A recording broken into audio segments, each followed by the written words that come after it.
অর্জুনের জন্মদিনে অহনার সামনে গঙ্গাকে নিজের মনের কথা বলল অর্জুন।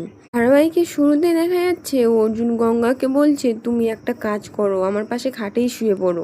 গঙ্গা তখন পুরো চমকে উঠে বলছে, কি বললেন স্যার? অর্জুন বলছে, মানে এটা তো আর চ্যাটার্জি বাড়ি নয় যে তুমি অন্য ঘরে গিয়ে শুয়ে পড়বে, একটা রাতেরই তো ব্যাপার, একটু অ্যাডজাস্ট করে নিতে হবে। আর মনে মনে বলছে, গঙ্গার অস্বস্তিকর লাগছে, কিন্তু ব্যাপারটাকে পাত্তা দিলে হবে না, আমাকে নর্মাল থাকতে হবে। বলেই অর্জুন শুয়ে পড়ে। গঙ্গা তখন মনে মনে বলছে, গঙ্গা তুই স্যারের দিকে পিছন ঘুরে পট করে ঘুমিয়ে পড়। বলেই খাটের মধ্যে শুয়ে পড়ে গঙ্গা। বেশ কিছুক্ষণ পর গঙ্গা ঘুমাতে ঘুমাতে অর্জুনের গায়ে হাত দিয়ে ফেলে। তারপর চমকে উঠে অর্জুনকে বলছে, স্যার আমি বুঝতে পারিনি, বিশ্বাস করুন। অর্জুন তখন বলছে, ঘুমের ঘোরে, তাও ভালো তো আমি লাথি ফাতি খাইনি। গঙ্গা তখন পুরো লজ্জা পেয়ে গেছে, কি বলবে বুঝতে পারছে না। অর্জুন তখন নাটক করে বলছে, আমার কাঁধটা না পুরো ধরে গেছে, একটু মালিশ করে দেবে? গঙ্গা তখন তোদলাতে তোদলাতে বলছে, স্যার আমি এক্ষুনি দিচ্ছি। বলেই কাঁধটা মালিশ করতে শুরু করে।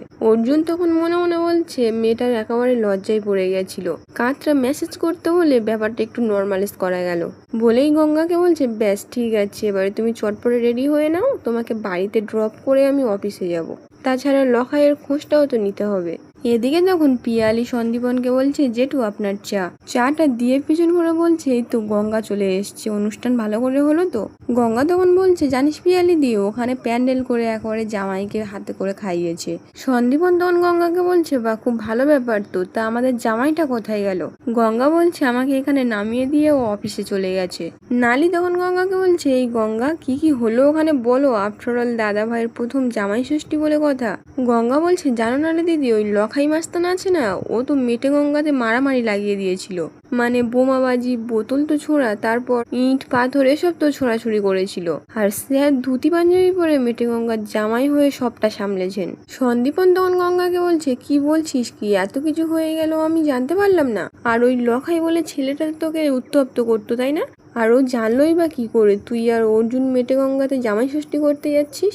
গঙ্গা তখন মনে মনে বলছে, জেঠু একেবারে ঠিক জায়গাটা ধরেছে, লখাইয়ের তো এত বড় সাহস হবে না। কে বললো লখাইকে এই কাণ্ডটা করতে? স্যার আর আমাকে একসঙ্গে শেষ করে দিতে চেয়েছিল সে।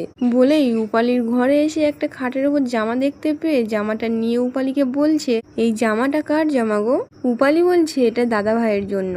গঙ্গা বলছে, আজকের কি কিছু আছে, নতুন জামা তো তাই জিজ্ঞেস করছি। উপালি তখন মনটা খারাপ করে বলছে, আসলে দাদা ভাইয়ের জন্মদিন আজকে।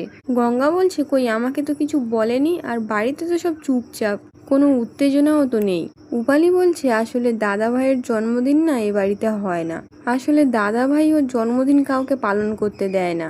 গঙ্গা বলছে, ওর তো সবেতেই বাড়াবাড়ি, কেন জন্মদিন করতে দেয় না শুনি?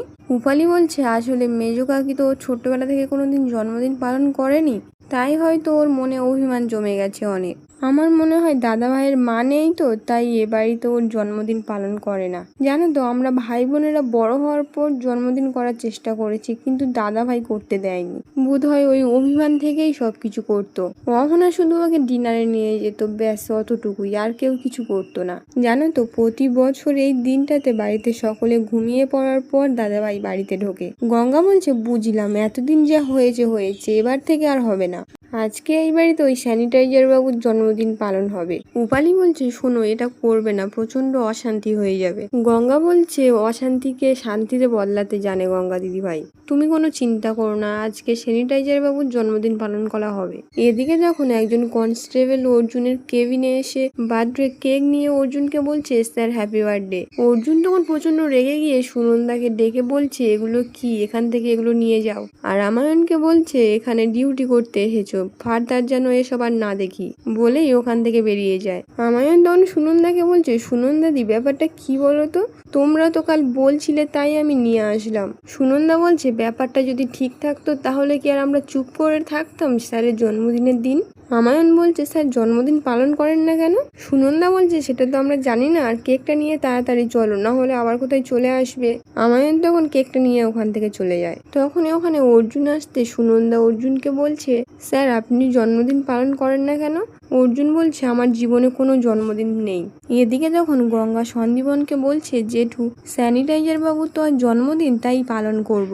সন্দীপন তখন গঙ্গাকে বলছে অর্জুন কিন্তু এসব পছন্দ করে না, আর তুই যেটা করছিস কিন্তু ভেবে চিন্তে করিস। গঙ্গা বলছে স্যার করেন না, নাকি কোনো অভিমান থেকে বন্ধ করে দিয়েছে জেঠু, সেটা তো জানতে হবে। যাই হোক, আমি বাজারটা করে নিয়ে আসি আর তুমি সন্ধ্যাবেলা ফোন করে ডেকে নেবে, কেমন? সবাই রাজি তো? সেই মুহূর্তে সিন্ধুজা এসে গঙ্গাকে বলছে এই বাড়াবাড়ি করার অনুমতিটা কে দিল তোমাকে গঙ্গা? এই বাড়িতে অর্জুনের জন্মদিন পালন করা হয় না, আর আজও হবে না।